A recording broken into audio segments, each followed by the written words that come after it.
I'm back.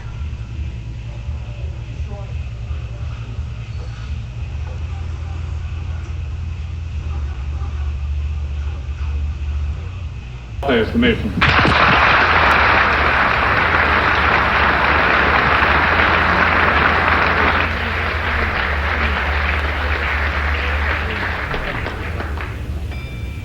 It is now with very great pleasure and a very great sense of honour that I call Mr. James Baldwin to speak third to this motion.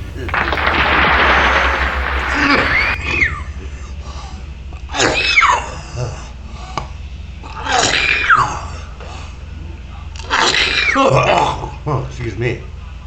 Jeez, man.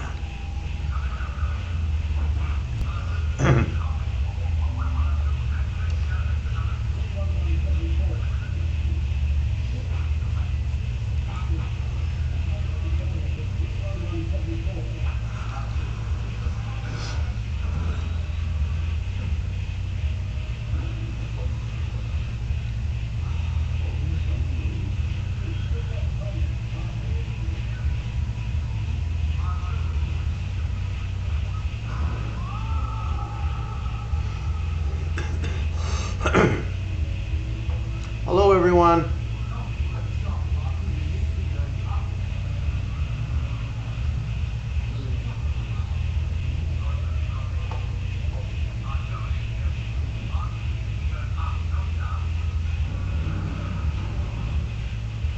Oh, excuse me. Okay. So let's try this again.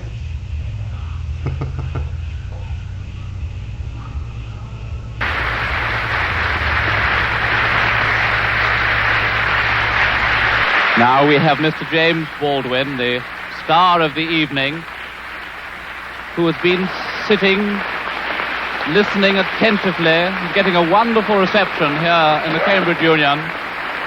Tremendous enthusiasm from all sides of the House for Mr. Baldwin, who has been listening to the arguments. Now will bring the voice of actual experience to the debate. Good evening.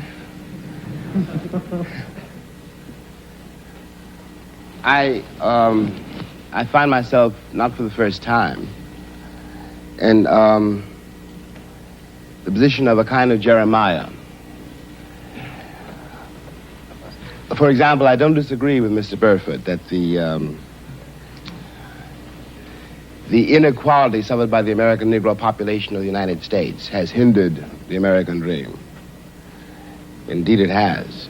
I quarrel with some other things he has to say. The other, deeper element of a certain awkwardness I feel has to do with one's point of view. I have to put it that way. One's sense, one's system of reality.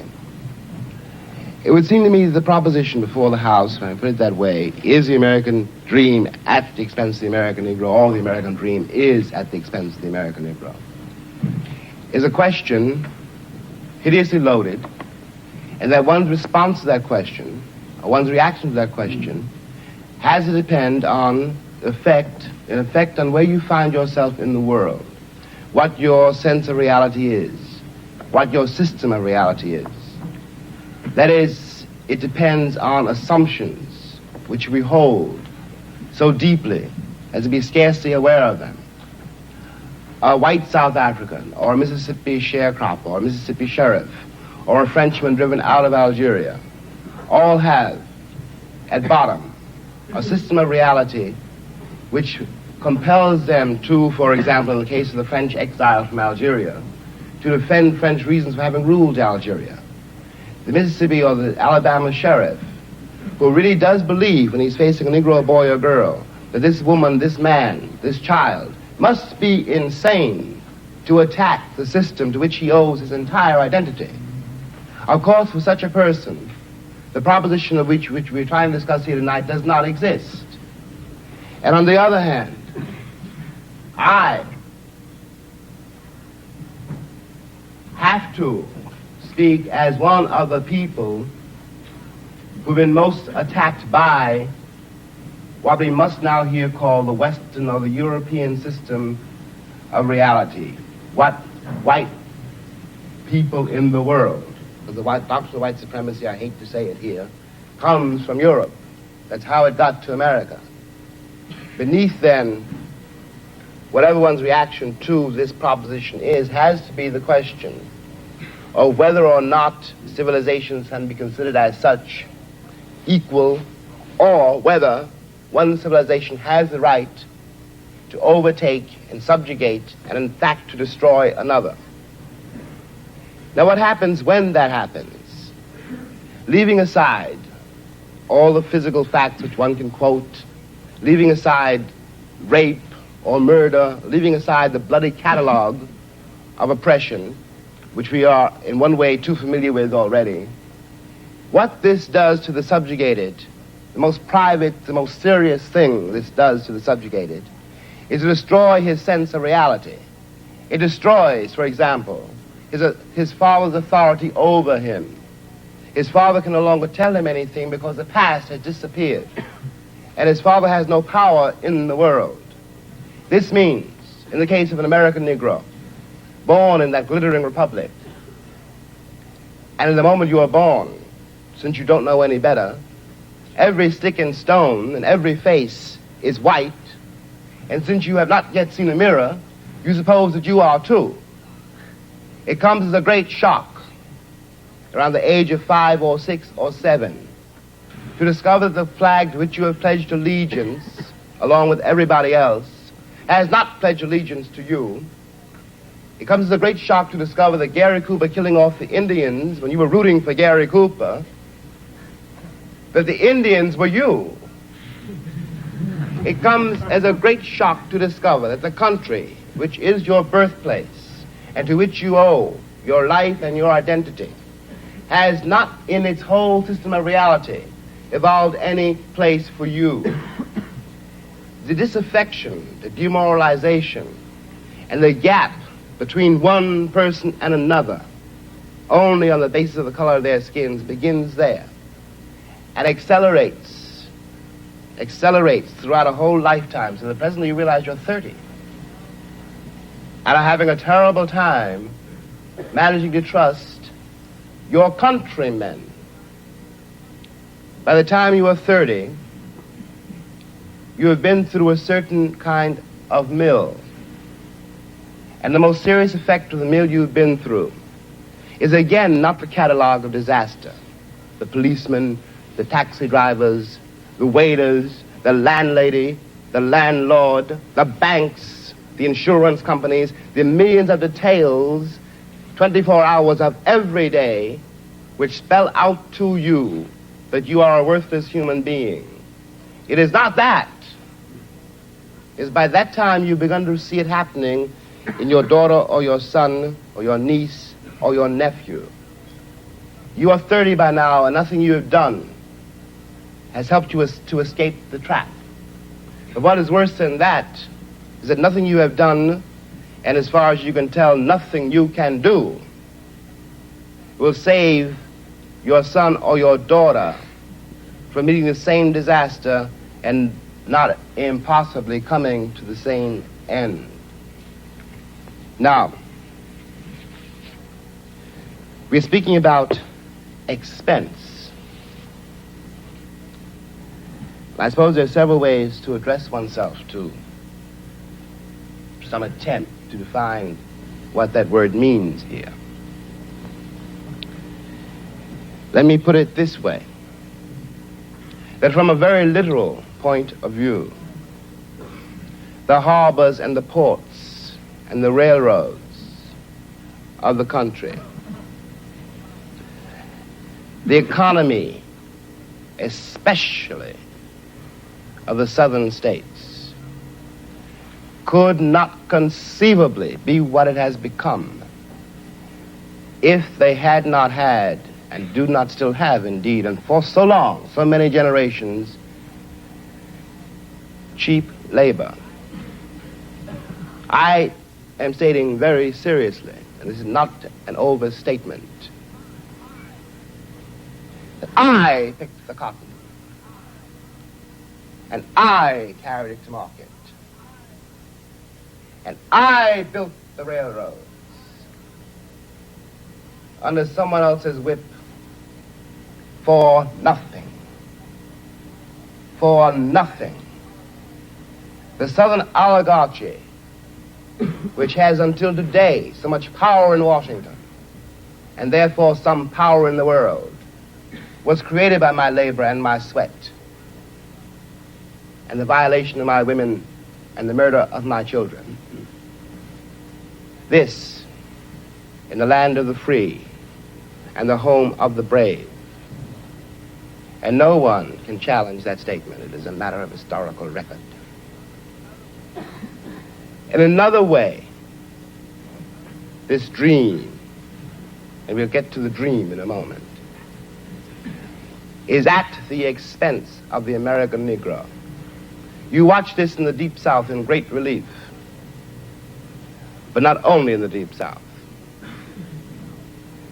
In the Deep South, you are dealing with a sheriff or a landlord or a landlady or the girl at the Western Union desk. And she doesn't know quite who she's dealing with, by which I mean that if you're not part of the town, and if you are a northern nigger, it shows in millions of ways. So she simply knows that it's an unknown quantity, and she wants to have nothing to do with it. So she won't talk to you. You have to wait for a while to get your telegram. Okay, we all know this. We've been through it, and by the time you get to be a man, it's very easy to deal with. But what is happening in the poor woman, the poor man's mind, is this. They've been raised to believe, and by now they helplessly believe, that no matter how terrible their lives may be, and their lives have been quite terrible, and no matter how far they fall, no matter what disaster overtakes them, they have one enormous knowledge and consolation, which is like a heavenly revelation. At least they are not black. Now I suggest that of all the terrible things that can happen to a human being, that is one of the worst. I suggest that what has happened to white Southerners is in some ways, after all, much worse than what has happened to Negroes there. Because Sheriff Clark in Selma, Alabama, cannot be considered, no one can be dismissed as a total monster. I'm sure he loves his wife, his children. I'm sure that, he likes to get drunk. He's, after all, one's got to assume, and he is visibly a man like me. But he doesn't know what drives him to use the club, to menace with the gun, and to use the cattle prod. Something awful must have happened to a human being to be able to put a cattle prod against a woman's breast, for example. What happens to the woman is ghastly. What happens to the man who does it is in some ways much, much worse. This is being done, after all, not 100 years ago, but in 1965, in a country which is blessed with what we call prosperity, a word we won't examine too closely, with a certain kind of social coherence, which calls itself a civilized nation and which espouses the notion of the freedom of the world. And it is perfectly true from the point of view now simply of an American Negro. Any American Negro watching this, no matter where he is, from the vantage point of Harlem, which is another terrible place, has to say to himself, in spite of what the government says we can't do anything about it. But those are white people being murdered in Mississippi work farms, being carried off to jail. Those are white children running up and down the streets. The government would find some way of doing something about it. We have a civil rights bill now. We had an amendment, the 15th Amendment, nearly 100 years ago. I hate to sound again like an Old Testament prophet, but if the amendment was not honored then, I don't have any reason for believing the civil rights bill will be honored now. And after all, one's been there since before, a lot of other people got there. If one has got to prove one's title to the land, isn't 400 years enough? 400 years, at least 3 wars. The American soil is full of the corpses of my ancestors. Why is my freedom or my citizenship or my right to live there, how is it conceivably a question now? And I suggest further that in the same way, the moral life of Alabama sheriffs and poor Alabama ladies, white ladies, their moral lives have been destroyed by the plague called color, that the American sense of reality has been corrupted by it. At the risk of sounding excessive, what I always felt when I finally left the country, found myself abroad in other places, and watched Americans abroad. And these are my countrymen, and I do care about them. And even if I didn't, there is something between us. We have the same shorthand. I know, when I look at a girl or a boy from Tennessee, where they came from in Tennessee, and what that means. No Englishman knows that, no Frenchman, no one in the world knows that except another black man who comes from the same place. One watches these lonely people denying the only kin they have. We talk about integration in America as though it was some great new conundrum. The problem in America is that we've been integrated for a very long time. Put me next to any African, and you will see what I mean. And my grandmother was not a rapist. What we are not facing is the results of what we've done. What one begs the American people to do for all our sakes is simply to accept our history. I was there not only as a slave, but also as a concubine. One knows the power, after all, which can be used against another person if you've got absolute power over that person. It seemed to me when I watched Americans in Europe that what they didn't know about Europeans was what they didn't know about me. They weren't trying, for example, to be nasty to the French girl or rude to the French waiter. They didn't know they hurt their feelings. They didn't have any sense that this particular woman, this particular man, though they spoke another language and had different manners and ways, was a human being. And they walked over them with the same kind of bland ignorance, condescension, charming and cheerful, with which they'd always patted me on the head and called me shine, and were upset when I was upset. What is relevant about this is that whereas 40 years ago when I was born, the question of having to deal with what is unspoken by the subjugated, what is never said to the master, of having to deal with this reality was a very remote possibility. It was in no one's mind. When I was growing up, I was taught in American history books that Africa had no history, and neither did I. That I was a savage, about whom the less said the better, who had been saved by Europe and brought to America. And of course, I believed it. I didn't have much choice. Those are the only books there were. Everyone else seemed to agree. If you walk out of Harlem, ride out of Harlem, downtown, the world agrees. What you see is much bigger, cleaner, whiter, richer, safer than where you are. They collect the garbage. People obviously can pay their life insurance. The children look happy, safe. You're not. And you go back home. And it would seem then, of course, that it's an act of God, that this is true, that you belong where white people have put you. It is only since the Second World War that there's been a counter-image in the world. And that image not come about through any legislation on the part of any American government, but through the fact that Africa was suddenly on the stage of the world, and Africans had to be dealt with in a way that had never been dealt with before. This gave an American Negro for the first time a sense of himself beyond a savage or a clown. It has created, and will create, a great many conundrums.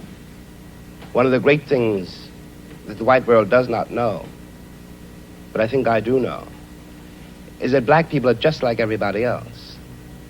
One has used the myth of Negro and the myth of color to pretend and to assume that you are dealing essentially with something exotic, bizarre, and practically, according to human laws, unknown. Alas, that is not true. We are also mercenaries, dictators, murderers, liars. We are human too. What is crucial here is that unless we can manage to establish some kind of dialogue between those people whom I pretend have paid for the American dream and those other people who have not achieved it, we will be in terrible trouble. I want to say at the end, at the last, is that is what concerns me most.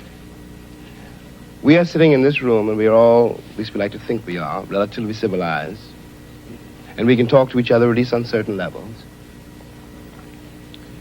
so that we could walk out of here assuming that the measure of our enlightenment, or at least our politeness, has some effect on the world. It may not.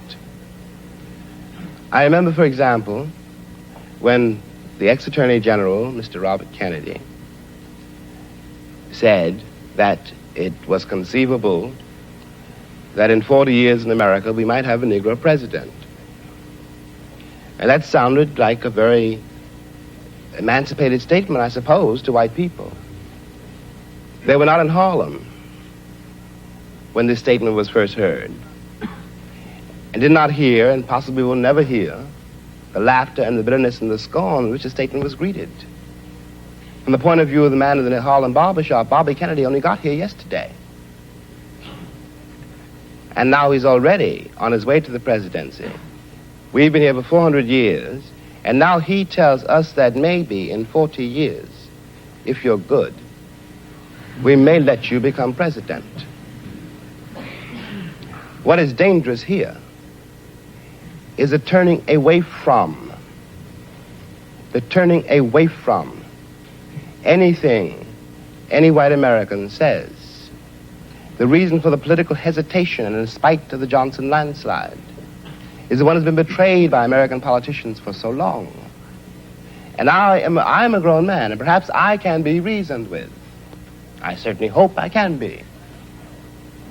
But I don't know, and neither does Martin Luther King. None of us know how to deal with those other people whom the white world has so long ignored, who don't believe anything the white world says and don't entirely believe anything I or Martin say. And one can't blame them. You watch what has happened to them in less than 20 years. It seems to me that the city of New York, for example, this is my last point, which has had Negroes in it for a very long time. If the city of New York were able, as it has indeed been able, in the last 15 years to reconstruct itself, tear down buildings and raise great new ones, downtown and for money, and has done nothing whatever except build housing projects in the ghetto for the Negroes. And of course the Negroes hate it. Presently the property does indeed deteriorate because the children cannot bear it. They want to get out of the ghetto. If the American pretensions were based on more solid, a more honest assessment of life and of themselves, it would not mean for Negroes, when someone says urban renewal, that Negroes simply are going to be thrown out into the streets, which is what it does mean now. This is not an act of God. We're dealing with a society made and ruled by men. If the American Negro had not been present in America, I am convinced that the history of the American labor movement would be much more edifying than it is. It is a terrible thing for an entire people to surrender to the notion that 1/9 of its population is beneath them. And until that moment, until the moment comes when we, the American people, are able to accept the fact that I have to accept, for example, that my ancestors are both white and black, that on that continent we are trying to forge a new identity for which we need each other, and that I am not a ward of America. I am not an object of missionary charity. I am one of the people who built the country. Until this moment, there is scarcely any hope for the American dream, because the people who are denied participation in it, by their very presence, will wreck it. And if that happens, it's a very grave moment for the West. Thank you.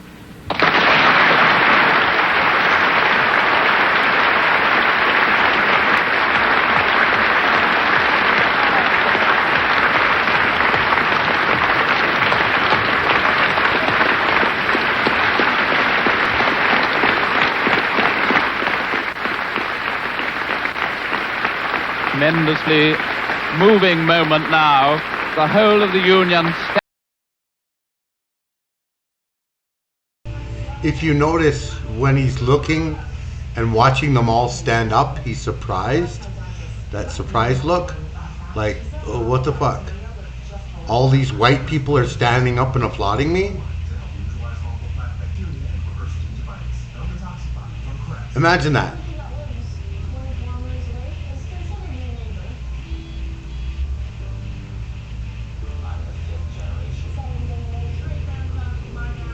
Now I remember in 1965, they were still teaching that indigenous people were wiped out, no longer part of existence. So not only were, the black people trying to come out of slavery and everything, but indigenous people, till this day, yeah.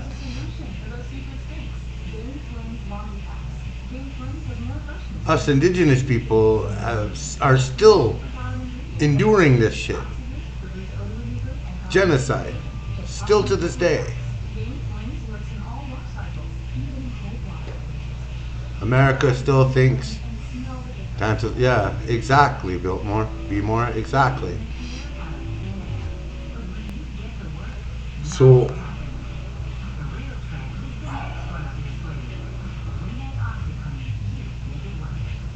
let us see what Mr. William F. Buckley has to say. Standing and applauding this magnificent speech of James Baldwin. Never seen this happen before in the Union in all the years that I have known it. Baldwin is smiling, obviously delighted by his reception, tremendously moved by it.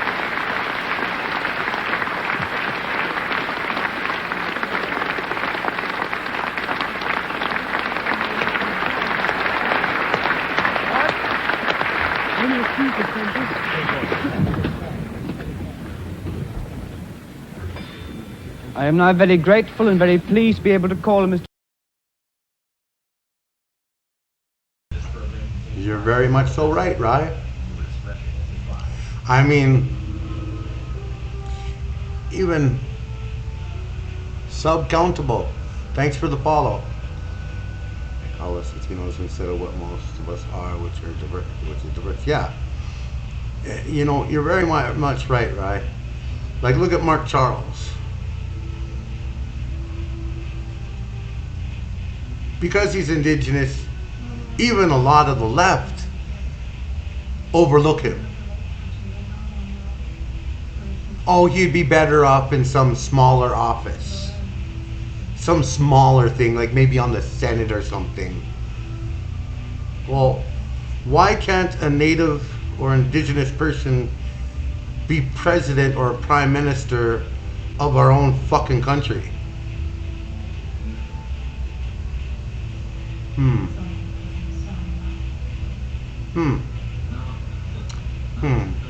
Latino is not a race.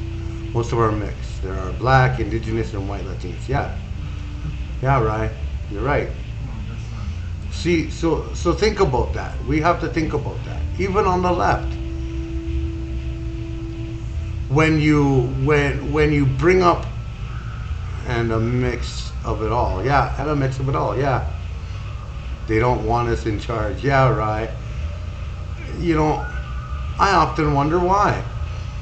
Why is it? You know, if you're on the left and you're, you know, have read, you know, the anarchist manifestos, or because you might do a better job. Yes, Raris, exactly, right? We might do a better job, and oh my God, only white people can do the best job, right? Everyone else is just, no, you can't let them prove that white people can't do that, other people of color can do a better job. We can't allow that. If you're on the left and you roll your eyes at the thought of an indigenous president or prime minister, there's something fucking wrong with you. The problem is for whom you will do the job. But that's not the problem, 16 tones. Do you know what I mean? Because indigenous people will do the job for everyone. That's everyone. Whites, blacks, browns, yellows, everyone. Everyone. But we wouldn't want that, right? And if you're on the left and you're rolling your eyes at the prospect of having an indigenous president,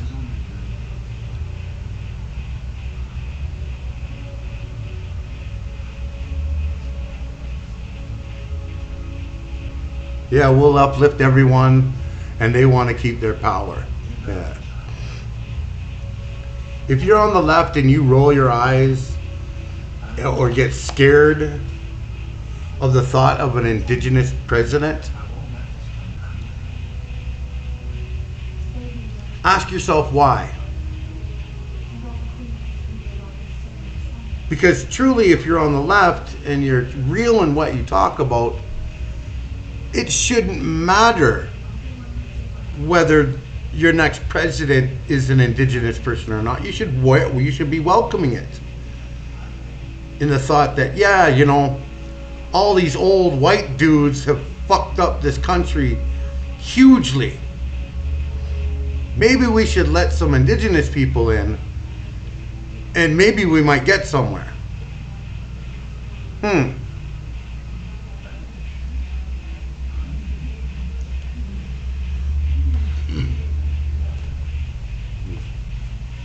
These things you got to think about. Why are you afraid of an indigenous president?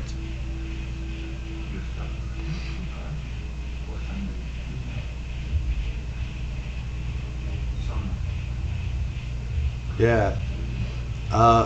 Leno Pereltier is still locked up indefinitely in prison, as far as I know. They haven't let him out yet. Right. At the least, maybe we'll get education more accurate. Exactly, Solaris.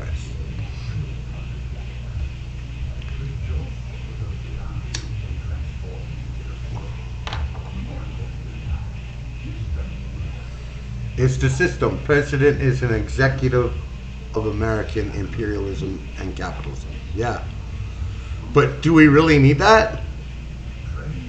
Like, I mean, it's already on its last throes.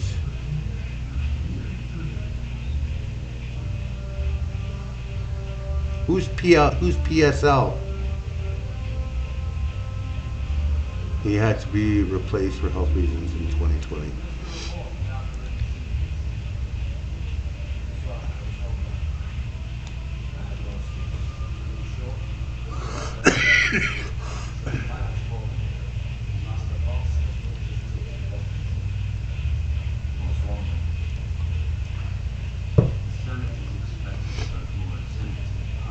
Party for the Socialism and Liberation. Oh, okay.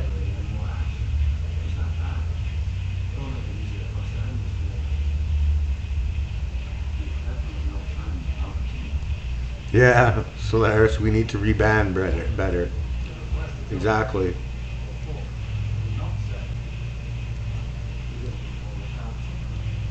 So if your fear is that Gloria Rivera was the candidate, Peltier was the VIP, okay. But he got too sick to run, I think. Okay. Not all white people. Oh, I know not all white people pieces of work. And I'm not saying all white people.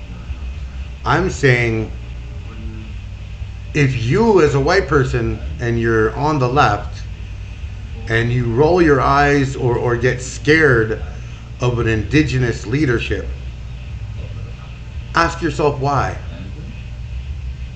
Question yourself. Hold yourself to task. If you believe in equality for all, why does the thought of an indigenous leader make you scared? As soon as they reject it, they stop being white.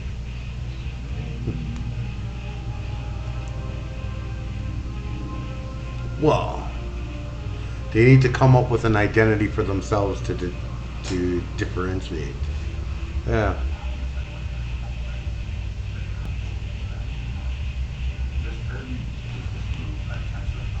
But ask yourself that thought.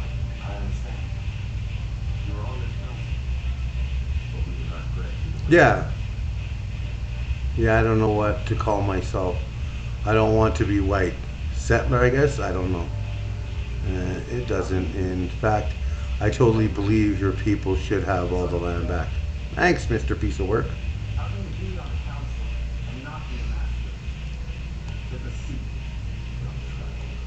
Actually, Bubbles, what you call yourself is the daughter of Lost Sioux. Not all white people are like this. There are plenty of white people who support us and our movements. We're talking about the ones that hold power and gatekeep behind theory and their positions in a party or in the system. Yeah. Yeah, right.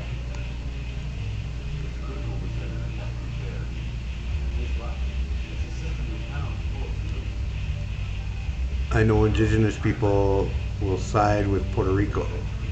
Yeah. Yeah, exactly, Be More.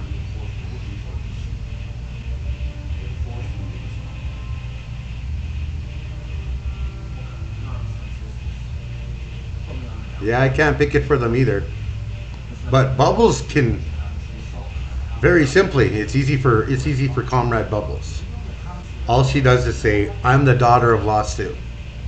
That's all she has to do. There's her identity.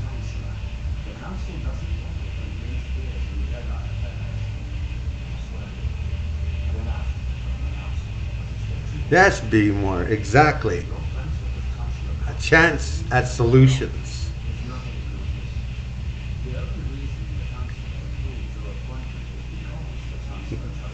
Comrade, you could just be the term. I was diet for a while, but I'm back. Welcome back, Stark. You missed some exciting conversation. Does that make sense for you, Bubbles? You don't have to call yourself a colonizer, you just call yourself the daughter of Lost Sioux?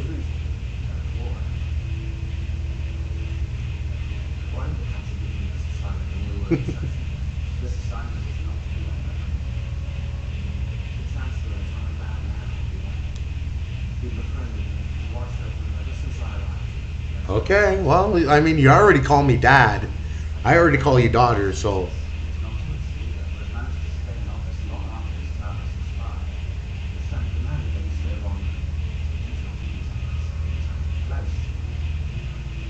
Exactly. So instead of being white, you just say, no, I'm the daughter of Lost Sioux. Yep. I'm not a fucking colonizer. I'm not this fucking white shit that fucks things around. I'm the daughter of Lost Sioux. Hmm.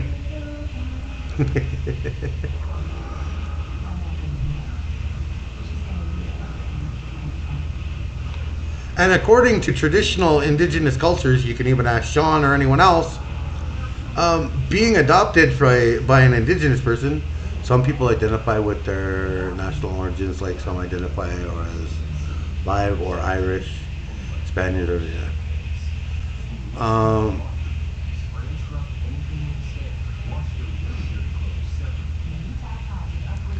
Because they don't want to be associated with the Himanuni. Yeah.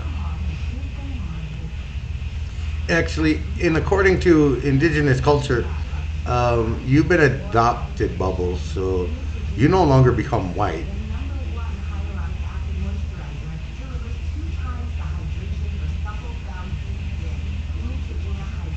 And it is our culture that we have like the son of or the daughter of. It is a part of our culture.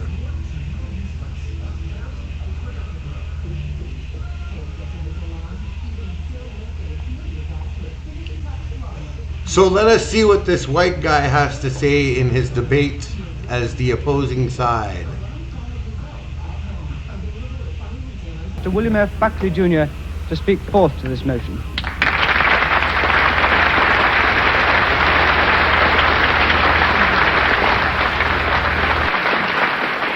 Now we have Mr. William Buckley, who will need all his skill to establish ascendancy over his audience, which has clearly been so deeply moved Thank you, Mr. by the President. eloquence and Baldwin. personal experience of the preceding speaker. Take out, Mr. Griffith. Gentlemen.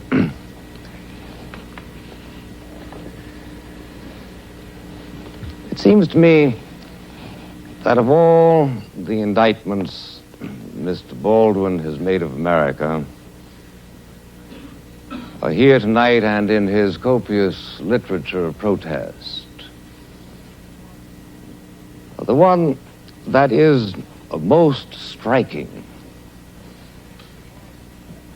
involves, in effect, the refusal of the American community to treat him other than as a Negro. The American community has refused to do this. The American community, almost everywhere he goes, treats him with the kind of unction, the kind of satisfaction at posturing carefully for his flagellations of our civilization, that indeed, quite properly, commands the contempt which he so eloquently showers upon us. It is impossible, in my judgment, to deal with the indictment of Mr. Baldwin unless one is prepared to deal with him as a white man. Unless one is prepared to say to him, the fact that your skin is black is utterly irrelevant to the argument. 41 out of 58.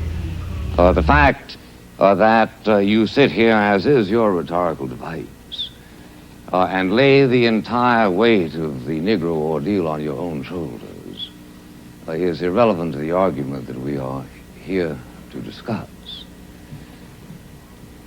The gravamen of Mr. Baldwin's charges against America are not so much that our civilization has failed him and his people, that our ideals are insufficient, but that we have no ideals. That our ideals rather are some sort of a superficial coating which we come up with at any given moment in order to justify whatever commercial and noxious experiment we are engaged in.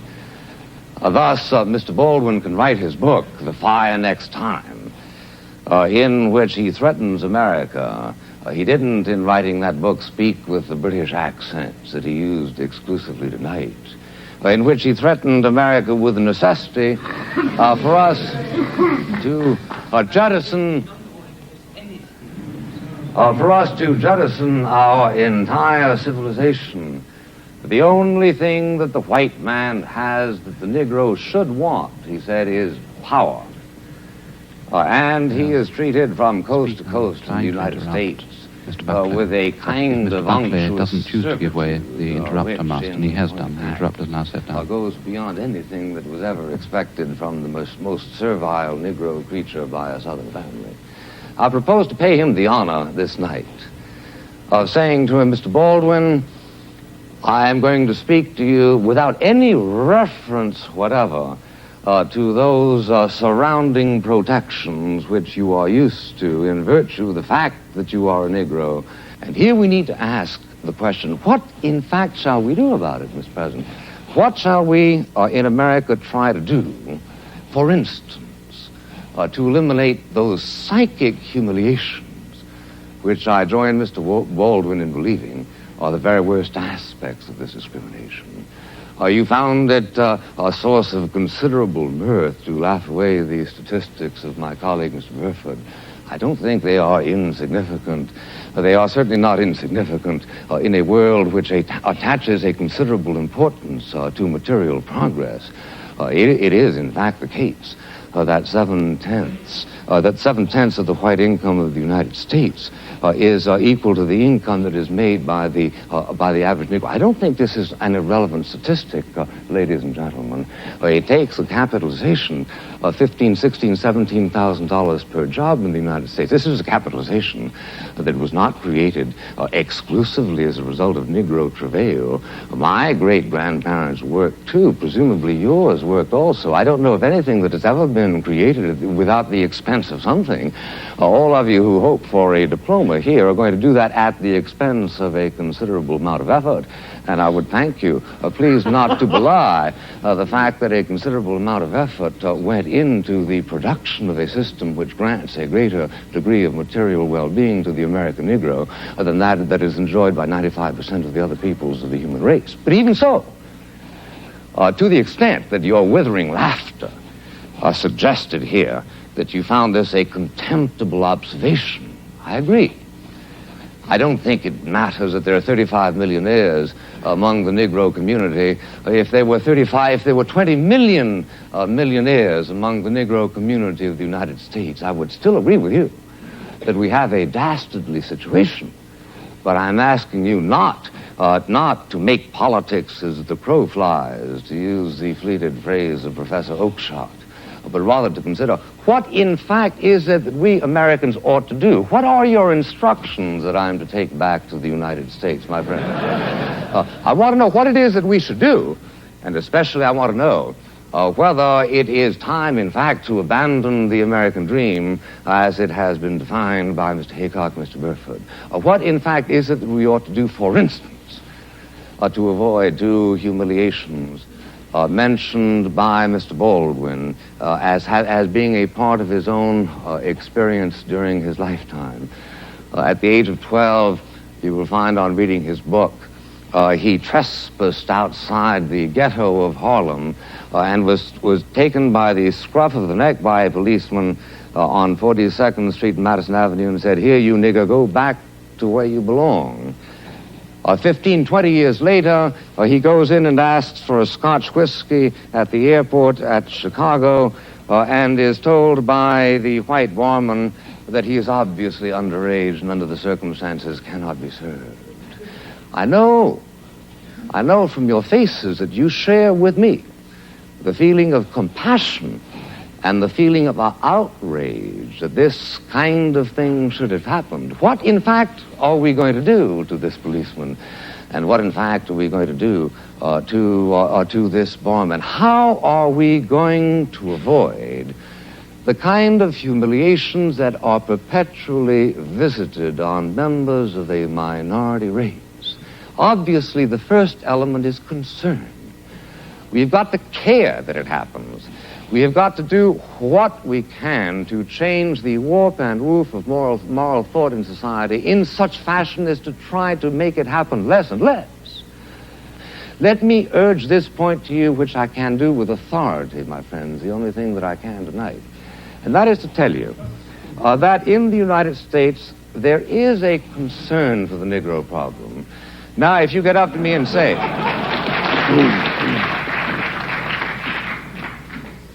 if you get up to me and say, well, now, is there the kind of concern that we students of Cambridge would show, if the problem were our own, all I can say is I don't know. It may very well be that there has been some sort of a sunburst of moral enlightenment that has hit this community, so as to make it predictable that if you were the governors of the United States, the situation would change overnight. I'm prepared to grant this as a form of courtesy, Mr. President. But meanwhile, I'm saying to you that the engines of concern in the United States are working. The presence of Mr. Baldwin here tonight is in part a reflection of that concern. You cannot go to a university in the United States, a university in the United States presumably also governed by the Lord Spiritual, as you are, in which Mr. Baldwin is not the toast of the town. You cannot go to a university of the United States in which practically all other problems of public policy are preempted by the primary policy of concern for the Negro.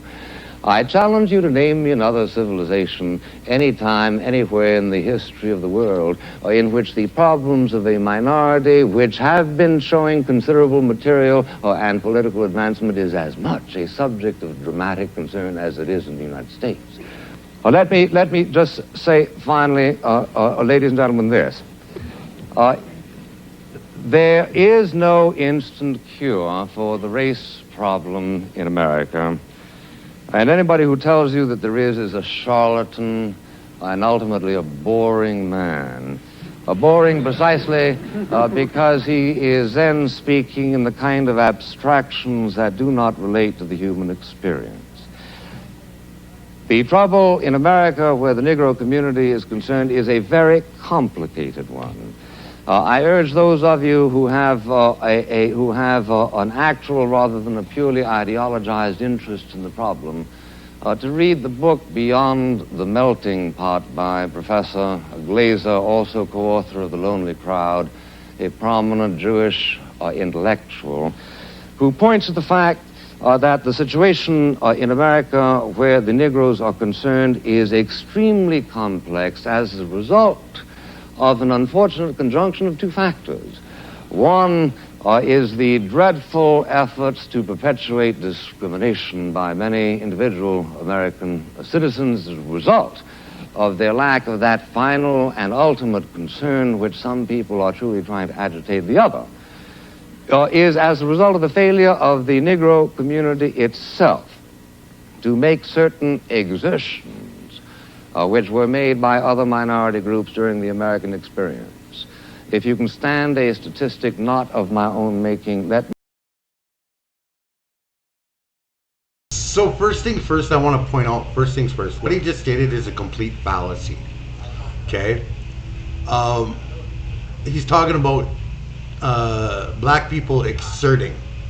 Okay, let me see. At that point in time, in 1965, they still had some slavery. It was not completely abolished yet. They still had segregation.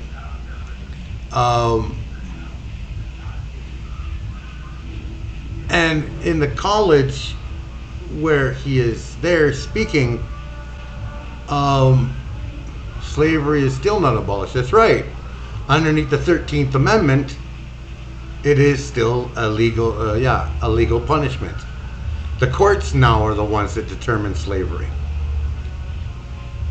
And disproportionately, people of color get slammed with that.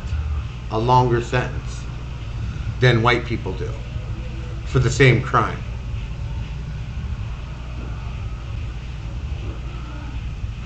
Secondly, he talks about how other people that have endured similar things of the United States experience.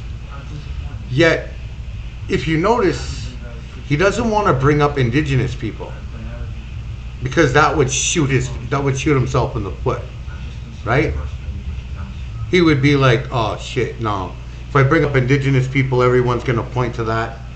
And my whole entire spewel of bullshit that I just rolled out of my mouth means nothing. Well, we can't have that, right? Yeah, they steal the people, especially the man from our community. My father has been in prison longer than he's been out. Yeah, exactly, right. Exactly. So these things are important to remember. Back in 1965, people like this guy, Mr. William F. Buckley, who are the quintessential examples of white privilege. Yeah, William Buckley, yeah. They are the quintessential examples of white privilege.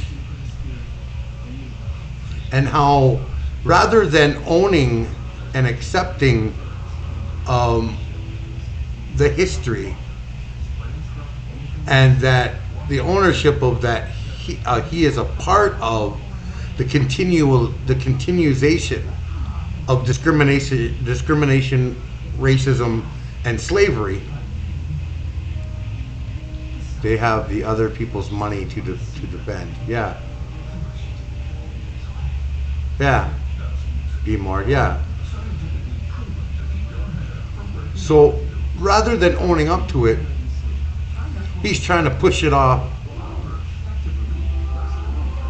to minorities, right? Who suffer the most from what he's talking about, right? So he's trying to push it off to them. Well, if they would just, if they just did, no.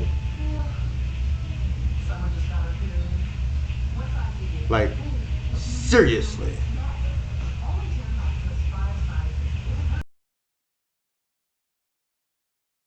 Let me give you one which Professor Glaser considers as relevant. He says, for instance, in 1900, there were 3,500 Negro doctors in America. In 1960, there were 3,900, an increase in 400. Is this because there were no opportunities, as has been suggested by Mr. Haycock and also by Mr. Baldwin implicitly? No, says Professor Glaser. There are a great many medical schools who are by no means practice discrimination, who are anxious to receive and to train Negro doctors. There are scholarships available to put them through, but in fact that particular energy, which he remarks was so noticeable in the Jewish community and to a certain and lesser extent in the Italian-Irish community, for some reason is not there. We should focus on the necessity to animate this particular energy, but he comes to the conclusion, which strikes me as plausible, that the people who can best do it, who can do it most effectively, are Negroes themselves. Let me conclude by reminding you, ladies and gentlemen, that where the Negro is concerned, the danger, as far as I can see at this moment, is that they will seek to reach out for some sort of radical solutions on the basis of which the true problem is obscured.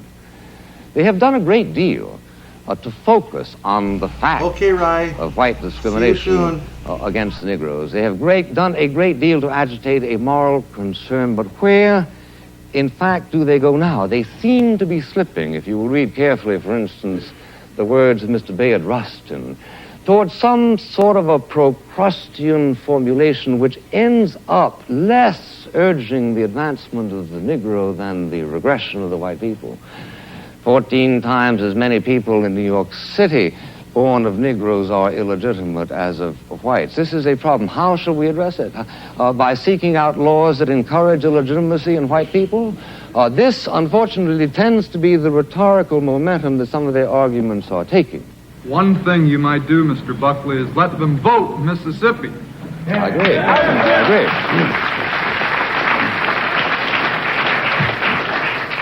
I couldn't agree with you more, and for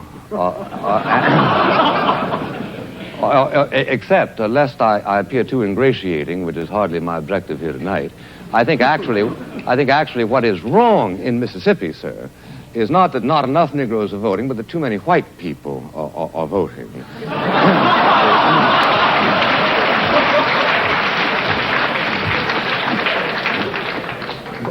Booker T. Washington said, Booker T. Washington said that the important thing where Negroes are concerned is not that they hold public office, but that they be prepared to hold public office. Not that they vote, but that they be prepared to vote. What are we going to do with the Negroes, having taught the Negroes in Mississippi to despise Barnett, Ross Barnett? Shall we then teach them to emulate their cousins in Harlem and adore Adam Clayton Powell, Jr.?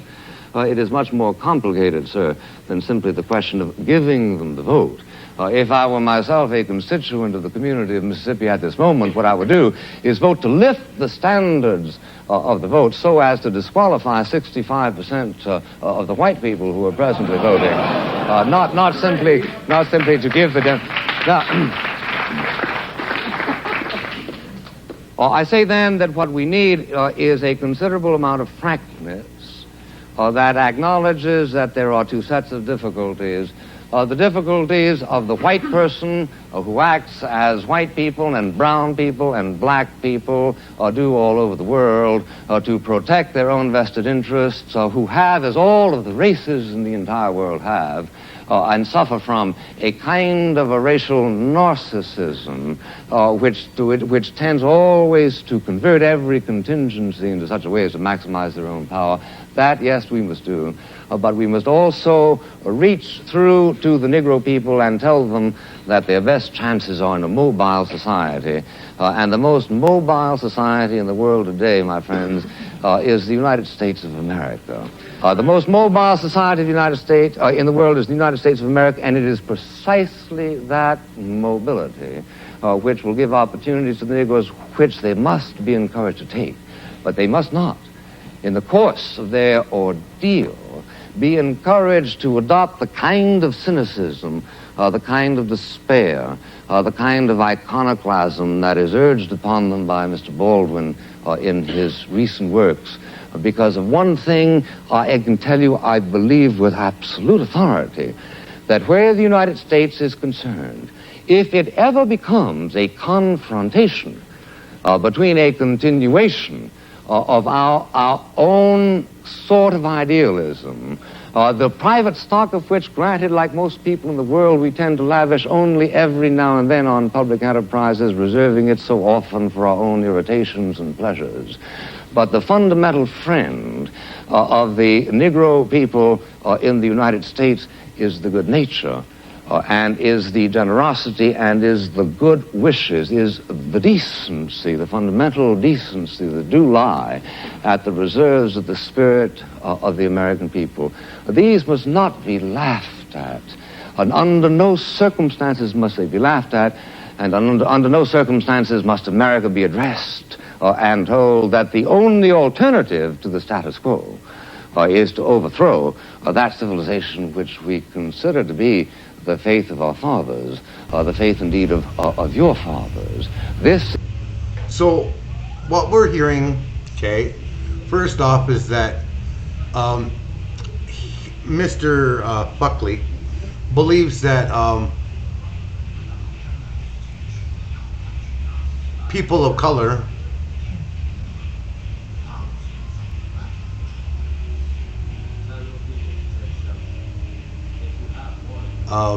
apparently are responsible for being slaves.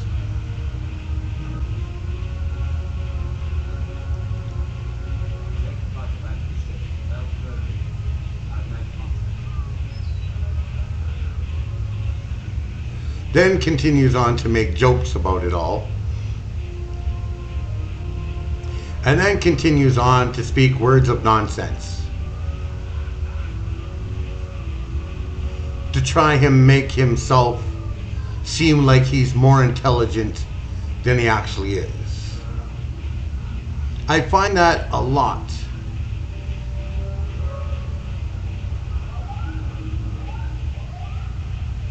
You'll still see this today.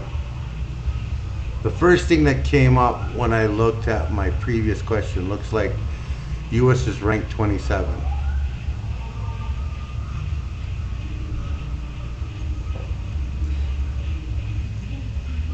APFSDS1, thanks for the follow. Ellie from Discord, thanks for the follow.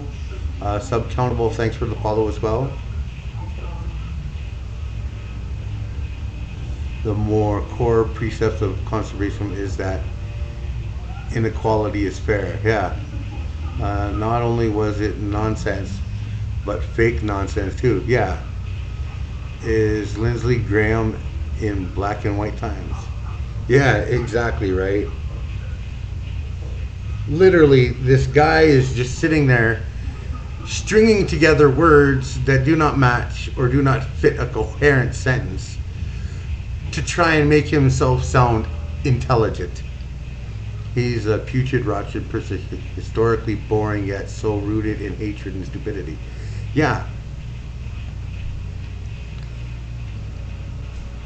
Yeah. See,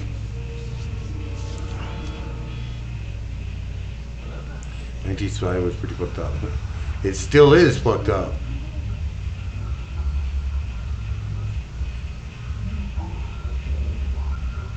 No, Solaris, he literally is making 0 sense.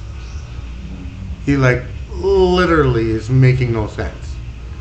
He's babbling. He's putting words together that do not belong together, stringing them together to portray an image that he is far more intelligent than anyone in the room. Yeah. Yeah, Solaris. His white supremacy over the black man.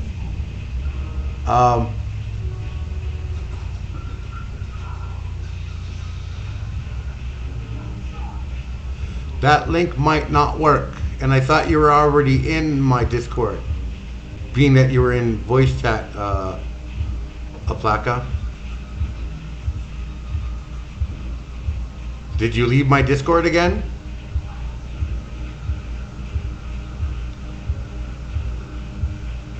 Look for the one that has 2 crossing pipes, and you can see my Discord.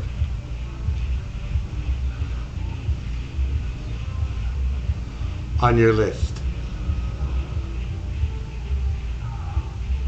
Why did you leave? For what reason did you have to leave my Discord, dude?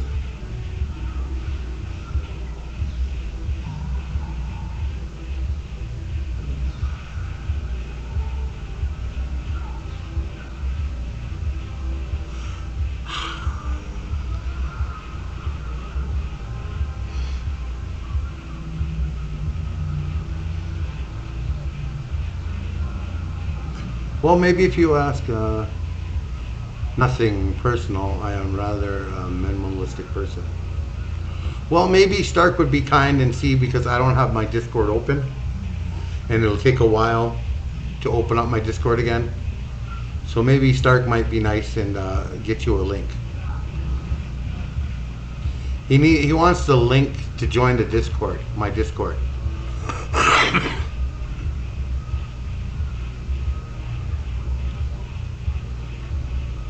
Now, Apeko, you gotta remember, dude, bouncing in and out, you know, like, really, bro? If you want to continue, you know, like, you know,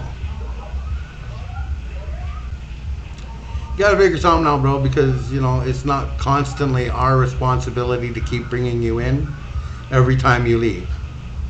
It's not like a revolving door, you know what I'm saying, bro?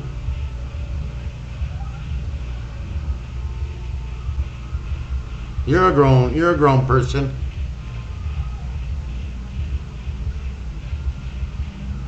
Should be able to be responsible. Right?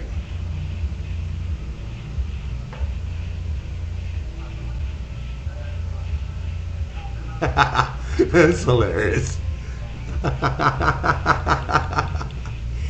Okay, let's watch the last little bit of this guy talking nonsense. This is what must animate whatever meliorism must come, because if it does finally come to a confrontation, a radical confrontation between giving up what we understand to be the best features of the American way of life, which at that level is indistinguishable, so far as I can see, from the European way of life. Then we will fight the issue. And we will fight the issue not only in the Cambridge Union, but we will fight it as you were once recently called to do, on beaches and on hills and on mountains and on landing grounds. And we will be convinced that just as you won the war against a particular threat to civilization, you were nevertheless waging a war in favor of and for the benefit of Germans, your own enemies, just as we are convinced that if it should ever come to that kind of a confrontation, our own determination to win the struggle will be a determination to wage a war not only for whites, but also for Negroes.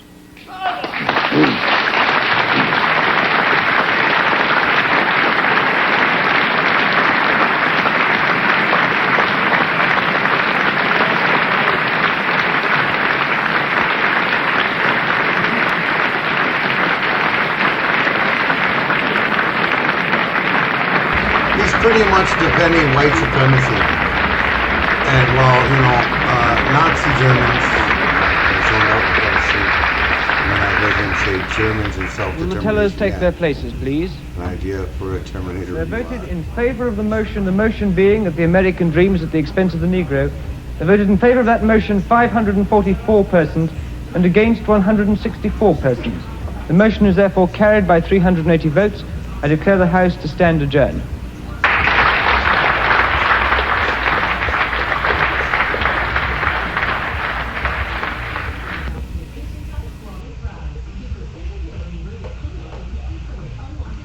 So once again, we see how they will sit back and try to act like people of color are responsible for actions that white people have committed against them. Genocide acts that they have committed against them. Yes, toxic start. Yes. Yeah. And try to switch it around so that it's, I love how they totally downplayed the fact that Baldwin won. Yes, I know, right?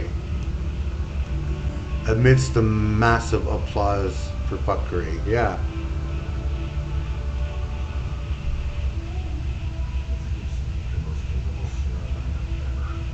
Baldwin won that fucking thing hands down.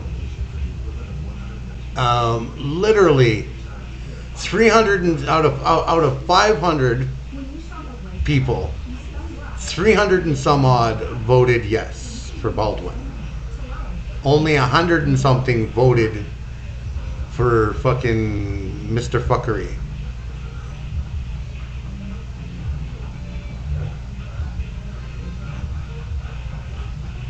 Baldwin is really strong at speaking and thinking. Yes, pizza. If we have to debate, I do think that this style is the most legitimate. This is the Oxford style, right? I do believe so.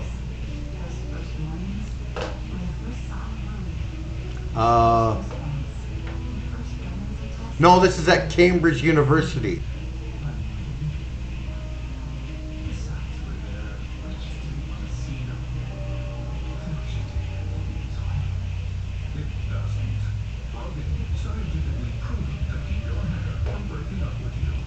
This was at Cambridge. With the votes and the amount of change. Yeah.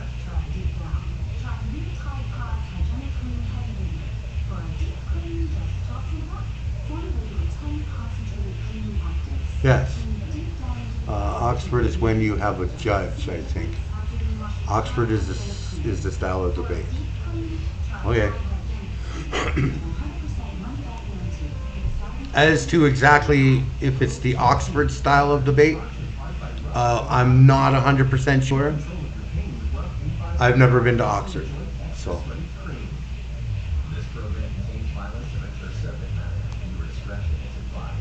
It possibly may be.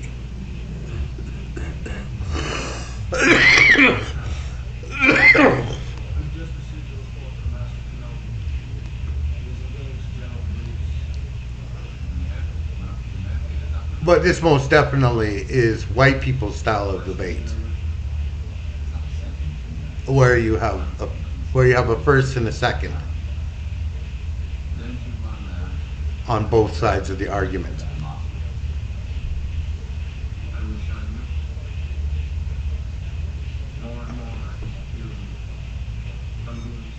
That's the college university style, right? There's a whole series called the Intelligence Squared debates that use this style, and they determine at the end who won by the votes from the audience. Yeah. Yeah.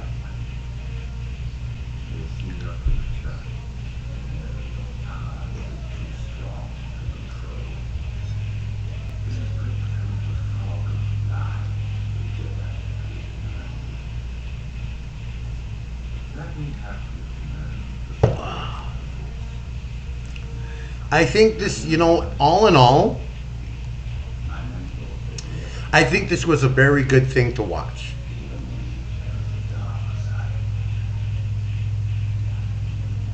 Regardless of Mr. William F. Buckley, and his partner in crime there, the second speaker.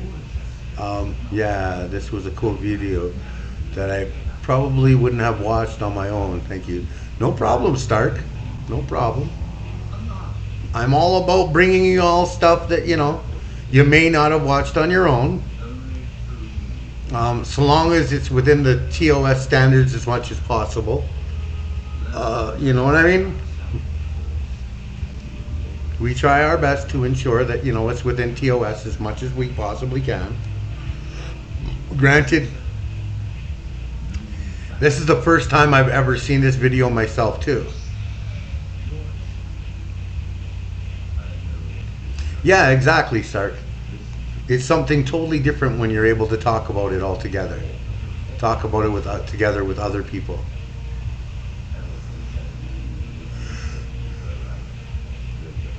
Which is very much so a very important part of educating, right? Being able to sit down and talk amongst each other and talk it out, and to look at it, and talk with the other people.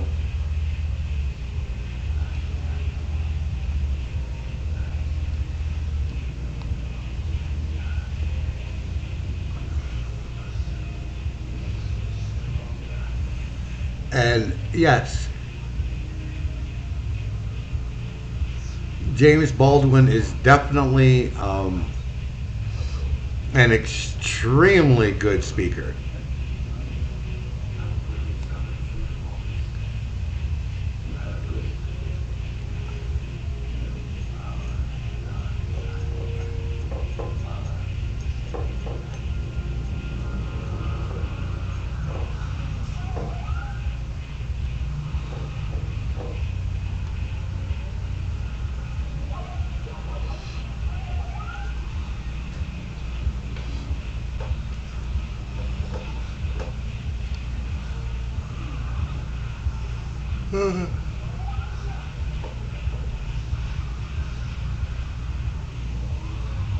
One of the people in our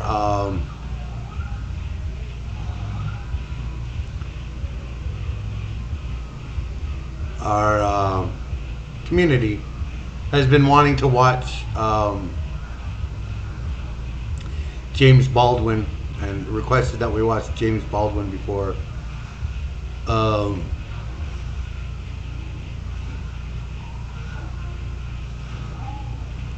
and George Carlin, although all these people play him on YouTube and apparently don't get blocked, but it's weird.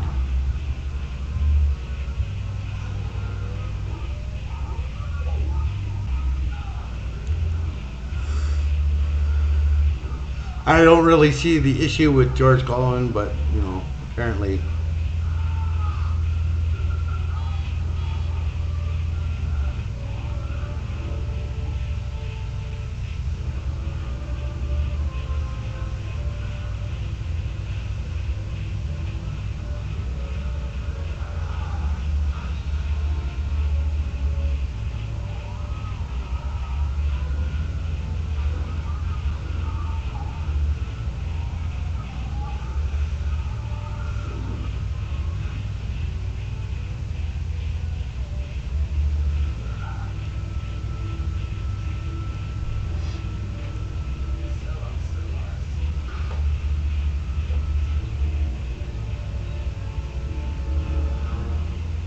Oh, the Queen's Christmas message. The Queen's Christmas message.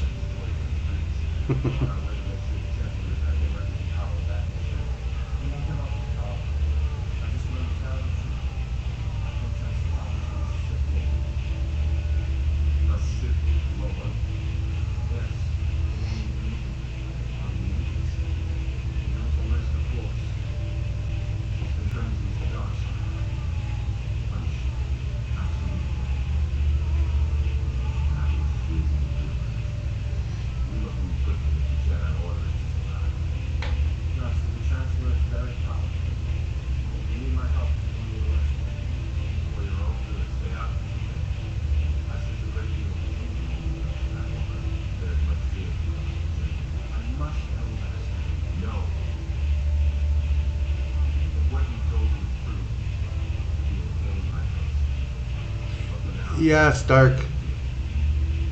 I don't know who this guy is that only joined Twitch 3 hours ago and is trying to toss up a YouTube video link.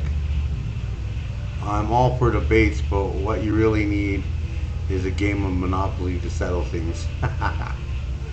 Look to infinity. Behold, I am forever.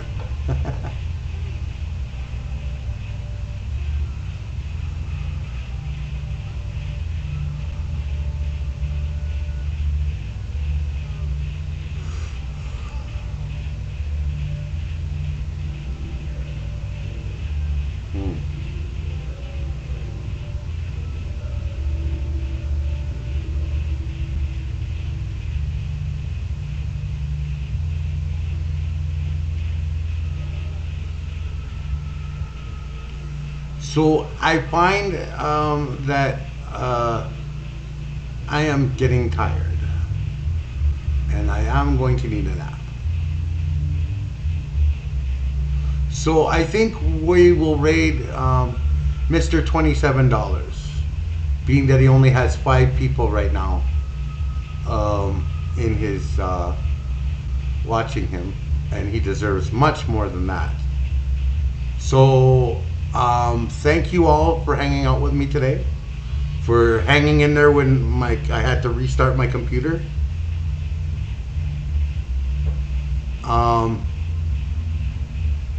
Yeah, it was pretty good.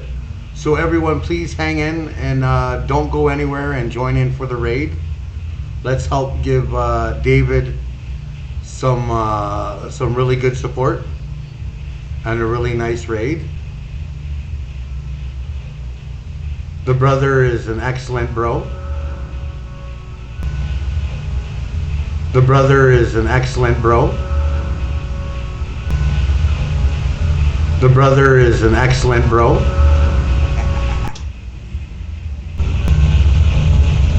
The brother is an excellent bro.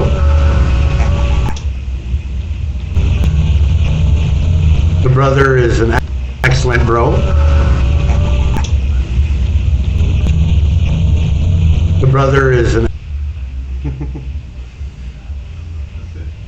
Come on. Let's get it all up. Let's get the numbers up.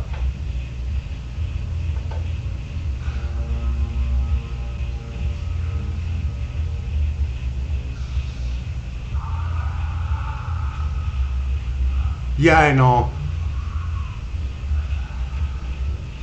Everyone spam that intro to $27 chat. No kidding, right? So once again, I wonder how well that would go down for some of us. The brother is an excellent bro. The brother is an excellent bro. Yeah, exactly. Love you all very much. I will be more than likely trying to probably stream again tomorrow.